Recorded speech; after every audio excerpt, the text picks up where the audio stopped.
It's a great honor to be here with all of you. I can feel the powerful energy that you bring with you. Thank you to the leaders who invited me here today.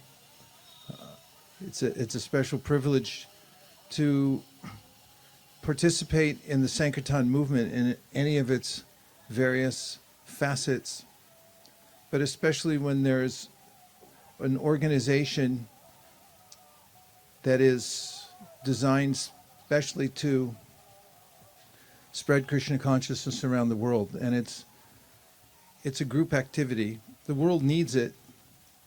In case anyone hasn't noticed, there's a deficit in spiritual consciousness around the world. Living beings in general tend to differ with one another anyway, because we're all individuals. Krishna mentions in the Bhagavad-Gita, Natve vaham chatunasam natvan nemi janadi braha. We're eternally individuals, but there's a way in which when we get into material bodies and then we're affected by the lower modalities, rajas and tamas especially, then the differences become more pronounced and vitriolic. And there's only one real solution to all the problems of the world, and that is Krishna consciousness. Krishna is the source of all of us, actually the source of all energies. And when we have a clear idea how everything's related and how we have a higher purpose in life, then we can overcome the petty differences and the world can become a better place. So the work that all the devotees around the world are doing to spread the Krishna consciousness movement is the best welfare activity for the entire world. There are a few principles that Srila Prabhupada taught that are helpful to carry around in one's pocket. Consciousness, maintaining Krishna consciousness, means that we have to have a program, and to carry it throughout our whole lives, it has to be a program that we can stick to. Generally, the modes of material nature drag us downward. And unless we're proactive in keeping ourselves in higher consciousness, then we'll definitely fall into the various difficulties that are caused by the influence of the lower modes of nature. So today I'll tell you a few principles that you can keep in your pocket. And whenever the modes seem to be dragging you, have you ever had that experience? You're being dragged by the modes? Do you know what I'm talking about? Okay, 2 people back there only. 3, 4, 5, 6, 7. All right. Thanks. Makes me feel better, because I'm always being dragged by the modes of nature. And Srila Prabhupada taught us a couple of simple principles. The most effective is something that I keep as a phrase and I repeat regularly. And it is, keep the transcendental vibration going. Could everyone please say that? Keep the transcendental vibration going. Whenever you feel a little down or confused or frustrated, has anybody here ever felt frustrated in their lives? Haribol. No, frustration is good. It's the doorway to enlightenment. Prabhupada points out in one of his purports in the Srimad Bhagavatam that we become frustrated only because we're incompatible with the material world. Whenever there's downtime, fill it with the transcendental vibration. In fact, fill everything with the transcendental vibration. Frustration, confusion. There's reversals of fortune that we find in our lives all the time. And the only cure that actually works is to keep the transcendental vibration going. The best of all the transcendental vibrations is the Hare Krishna mantra. So everyone here can feel free to constantly chant Hare Krishna. You don't have to stop. In between, you can chant, and in the morning or evening, you can take time to give full focus to chanting. So the first principle is what? That's right. The next principle is to remember the example of the tiny little screw. So my spiritual master and the founder Acharya of ISKCON, Srila Prabhupada, used to give examples and analogies that would help us to remember how to remain Krishna conscious. He gave an example of a tiny screw. Do you have eBay here? Have you heard of eBay? Is it in India or is there an equivalent? Amazon? But individuals, they can't sell on Amazon. eBay. Yeah. So if you find a tiny little screw on the ground somewhere, how much can you get on eBay? 1 rupee. Really? See me afterwards. I want to see. Srila Prabhupada told the story about the tiny screw and how it's part of a machine. And while it's in the machine, it's invaluable, meaning you can't pay enough for it. But as soon as it falls out of the machine and it's lying on the footpath somewhere, then maybe you could get 1 rupee for it on eBay, but I doubt it. And he compared it to us as individual souls. When we're connected to service, then we become invaluable. And we feel it. We naturally feel that we're connected and we're serving our purpose. We have an eternal purpose. And when we connect to that purpose through service, then we're like that screw in the machine. And the moment that we fall out of service, then we're like the little screw on the footpath.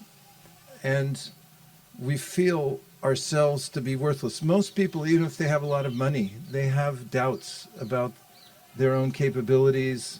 They're thinking, I'm not good enough. In fact, they feel that I don't deserve these things. And it's very difficult to be in a material body and have a material mind.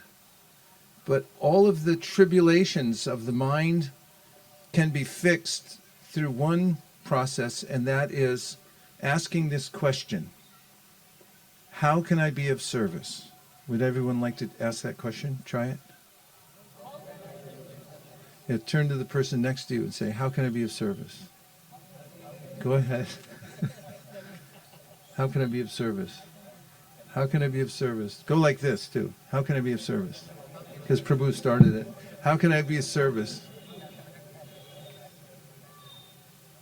So it feels a little risky, right?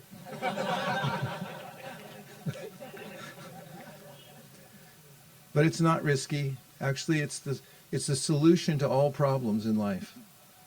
In his beautiful song, Bhaktivinoda Thakur says, Jiv Krishna Das e Bishwas Korleto Arduko Nai. If you want to know how to get out of all misery, just say, I'm a servant of Krishna, and then continually ask this question, how can I be of service to Krishna? And if you do that one thing, then you'll always feel satisfied. I'll give you an example. The world's an awkward place. We go, even sometimes if you go home and you're with your family, it can be awkward. Different cousins are there. Things change over time. One person's not speaking to another person, right? Families, just like any other social group, are complicated. The world's complicated. And trying to figure out how to fit into the world can be trying and cause a lot of anxiety. And this is the way to fix it. Let's just say you go to a family gathering and you feel really awkward because there's some unspoken tension going on in the family. Maybe it's a holiday and you don't know how to fit in. And then you ask this question, how can I be of service? Someone gives you some service, you move these chairs, put them over there. All of a sudden you're an insider. And everyone looks at you differently, like, oh, good, this person's here helping. You immediately come out of the sense of awkwardness and you have a sense of belonging because of service. If you expand that principle in all circumstances, you come to a yatra like this, and if you think, how can I be of service? You'll immediately fit in. Not only will you fit in, you'll be on the inside. You'll be one of the insiders, even if you just showed up. And you can go to one of the leaders or somebody and say, can you engage me? Can you give me some service? Then naturally, you'll feel empowered and you'll be connected. Just like the little screw, then you become valuable. So whatever major decisions you have to make in your life, sometimes these are very difficult. Which kind of job? Where should I live? Who should I marry? All these kinds of considerations. But if you ask the question, when I make the decision, how will it affect my ability to do service? And you make every decision in your life based on how you can do better service and more service, you'll never make a mistake. And so that's our value in life. This was the first teaching of Lord Chaitanya Mahaprabhu to Sanatana Goswami. He said, you're an eternal servant of Krishna. And that's all we have to do is continually connect through service, and then we'll feel satisfied. What was the first principle that I mentioned? Right. And then we deliberately turned off the electricity so we could practice. What's the second principle? How can I be of service? You keep asking that question and you'll find that you'll immediately fit in. As soon as you ask the question and you find some service in any circumstance, then you'll naturally feel connected. And especially when you understand, I'm a servant of Krishna. Third principle. Third principle is given by an analogy that Prabhupada used most frequently, and that is the iron rod. If you take an iron rod and you put it in fire, and you leave it there long enough, then the iron rod will turn into fire. And it's transformed. It's no longer iron, it's actually fire. So in the same way, in our lives, we have a lot of things. Does anybody here have any things? Only about 10 people. Okay. If you're walking the earth, you have some things. This is a thing, right? This is a thing. This is a thing. We have things everywhere. Even the body is a thing. So there are lots of things everywhere. So in the Bhagavad-Gita, Krishna recommends that we use all the things that we have as service to Krishna. So we talked about the question, how can I be of service? Now, sometimes we'll feel burdened by our things. How should I use them? So money is a thing. Sometimes people get money and then they feel worse about themselves than they did before. Have you ever noticed that? Anyone? There are studies about people in the United States. We have a lottery where people can win money. Sometimes lots of money, even billions of dollars. And somebody puts in $1 and then they get a phone call that you just won $5 billion. And what happens to those people generally is that their lives fall apart. They're crushed by all that money. The reason is they don't know how to use it. It doesn't matter whether it's $6 billion or just a simple item that we have in our lives. If we don't know how to use it, then it becomes a burden to us. Krishna mentions in the Bhagavad-Gita, Dhyato Vishayam Pumsam Sangas Teshu Pajayate. Everything that we look at in this world, that we consider, this is mine, I would like to own or control it, that becomes part of us. It's an anga. And it becomes a problem for us. We have to deal with it. And the solution is that we should engage everything in Krishna's service. And I'll give you an example that a bank teller sits behind the counter and counts how many rupees a day does the bank teller count? Millions of rupees. That's a lot, I think. Millions of rupees. And what if the bank teller takes 1 rupee off the top of the stack and puts it in his pocket? Is that okay? Can he keep his job? Can he get another job somewhere else? Is he finished for life? Basically, yes. Professionally, it's all over. For 1 rupee. 1 rupee off the top, and he's counting millions. And now he's finished. Principle is to be a bank teller in your life. You have lots of things coming in and going out. Don't touch them. You use them for service. So Prabhupada puts it like this in his purport. He said, the devotee is one who sees the whole universe as paraphernalia to be used in Krishna's service. So if you consider yourself a bank teller, and everything that you have, you consider, how can I use this paraphernalia in service of Krishna? Then you're never overwhelmed by the things in your life. What's more, those things become transformed just the way the iron rod does. It turns into fire. So Krishna says in the Bhagavad-Gita, Brahmarpanam Brahmahavir, Brahmagno Brahmano Hutam, Brahmaiva Tenagantavyam Brahma Karma Samadhina. Anything that seems to be material that you use in Krishna's service, it transforms into spiritual energy right before your eyes. And then you're not even in the material world. And it doesn't matter if you live in heaven or in hell, because you know the science of how to engage all things so that they transform into spirit. So what's the third principle? Be a bank teller. That's right. That's the best way to remember it. The next principle is another mantra you can take with you. Are you ready for another one? Okay, please repeat after me. Where attention goes, energy flows.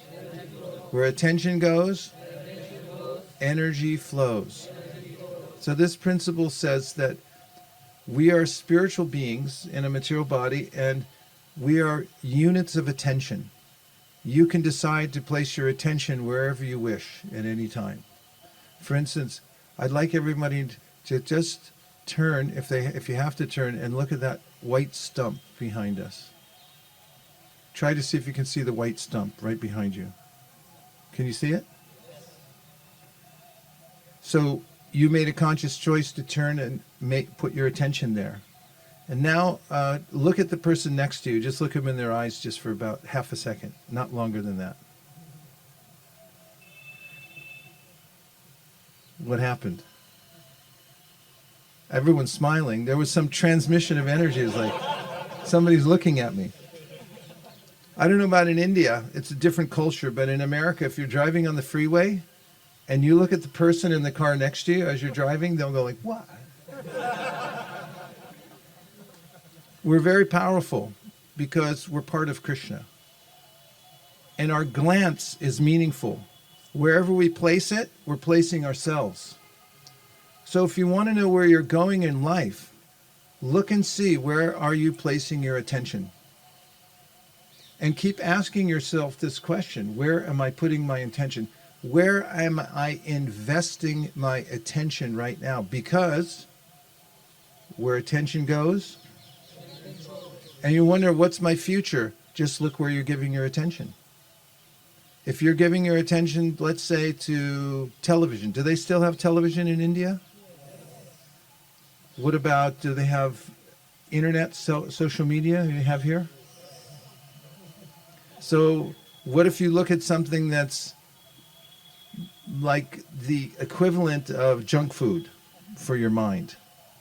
Do they have things like that here? So what if you look at that for, let's say, 6 hours? Where did you invest your attention? Junk food. So how do you feel? Like somebody who ate a bunch of junk food. That's where your consciousness goes. So In Krishna consciousness, Krishna says, Manmana bhava mad bhakto.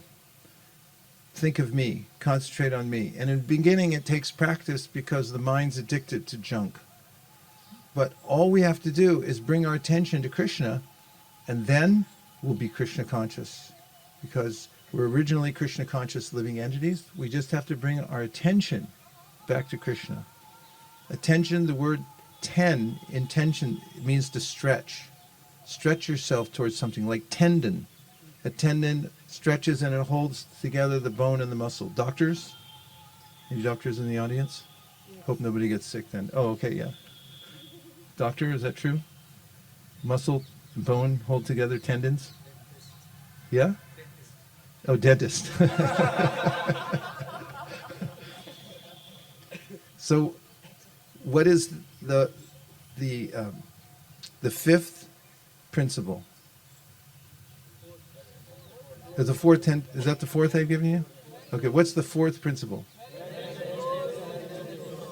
Where attention goes, energy flows. Say it 2 more times.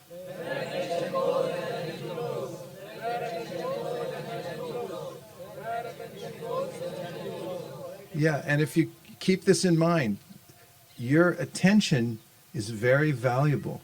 Don't waste it. Invest it. And you'll know where you're going by where you're investing your attention. What is the number 3? Be a bank teller. Why? What's the principle? Because the whole universe is paraphernalia to be used in Krishna service. If you see the world like that, you'll never have a problem with things. What's the second principle? How can we be of service? Everyone say it 3 times. How could I be of service? How could I be? Now turn to the person next to you and go like this. How can I be of service?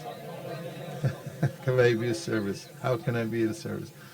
If you keep doing that, you'll find yourself as an insider everywhere you go. Everyone will want you to be there too. There's a lot of competition for the person who wants to be the master. But for the servant, he's welcome everywhere. And what's the first principle? Keep the transcendental vibration. If you don't feel good about your life, if you don't feel good about yourself, if you have problems, anybody? Any problems? What's the solution? Keep the transcendental vibration going. And one of the best ways to do that, or I would say the best way, is to continue to chant Hare Krishna, Krishna Krishna, Hare Hare, Hare Rama, Rama Rama, Hare Hare. And also, you can read Bhagavad-Gita. I recommend to read at least 1 chapter of Bhagavad-Gita a day. How many hours do you get in a day here in India? It's the same in America. So you have 24 hours. And if you use 15 minutes of it a day to chant at least 1 chapter of Bhagavad-Gita, then you'll become spiritually strong. You'll have yoga balena. The strength comes from Krishna's words in the Bhagavad-Gita. You become very powerful. It takes you 15 minutes, but you have to budget it into your day. This is one of the ways to keep the vibration going. If you're walking from here to the next place, have a card or something ready to pull out that has some transcendental verse on it, something about Krishna, and just keep it going all the time. And if you do that, you'll find that you always stay above the lower modes of material nature. And in fact, as Krishna says in the Bhagavad-Gita, Mam chayo vyabhicharena bhakti yogena sevate sagunan samatityaitan brahma bhuya yakolpate. If you keep the transcendental vibration going constantly, you'll, just like a 747 going down the runway, a little faster, and then it lifts up and it goes up beyond the clouds. So you too will rise above the lower modes of material nature just by keeping the transcendental vibration going. So 4 principles. You can, tonight on your way home, wherever you're going, you can get a tattoo on your arm. 2 principles here, 2 principles there. Or if you want to be a little more risque, you can put them here or here and show up wherever you're going. And people say, what is that? I went to a seminar in Vrindavan and I learned these 4 principles. Thank you very much, everybody. Please keep the transcendental vibration going. Hare Krishna. Gaur Premanande. Haribol.